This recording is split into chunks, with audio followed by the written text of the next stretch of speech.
eto Mars, as usual, buntis na naman. Pang-ilan nyo na ba yan? Ah, pang-anim namin to. Actually, Mars, triplets to eh. Kaya ano, medyo malaki-laki yung tiyan ko. Eh, ito naman kasing si James. Naghanap siya ng babae. Eh, 5 na yung lalaki namin. Eh, eto, triplets dito, Mars, puro lalaki. Kaya ayan, naghanap siya ng babae. Eh, alam mo na, pagbigay yung Mars mo. Kaya, go lang. Nakakarami na kayo sa kakanta yung anak babae ah. Ikaw naman Mars, kamusta ka naman? Uy, lagi ko pinapanood yung reels mo ah. Pabalik-balik ka na pala ng Germany ngayon. Ang gwapo naman pala ng ano mo, ng pangasawa mo. Sabi ka naman, hindi naman masyadong gwapo yun.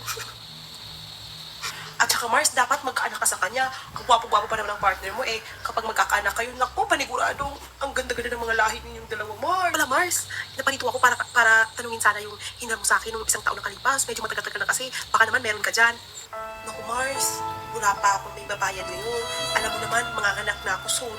Nag-iipon kami. Eh, kung babawasan ko yung ipon namin, hindi naman kakasya. Alam mo naman yun, medyo mahirap yung buhay. Tsaka sa mo naman ang singilin yun. Ikaw naman, parang hindi ka nang galing sa Germany. Tsaka marami-rami ka na siguro naiipon kasi nga nakikita ko nagtatrabaho ka na pala doon. Caregiver.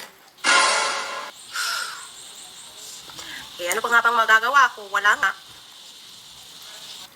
Ako, Mars, salamat ha. Salamat sa pag-intindi. Ay, Mars, kukunin pala kitang ninang ulit dito sa mga babies ko ha. Alam mo na, favorite kitang kunin ninang kasi napakagalante mo naman kasi din magbigay. Huwag mo nang bigay-bigay ng mga tsokolate yung inaanak mo. Hindi mo ba pwedeng gawin pang cash na lang? Alam mo na, practical na tayo ngayon. Sige, Mars. Sige, kailangan ko na palang umalis ha. May date pa ako. Bye.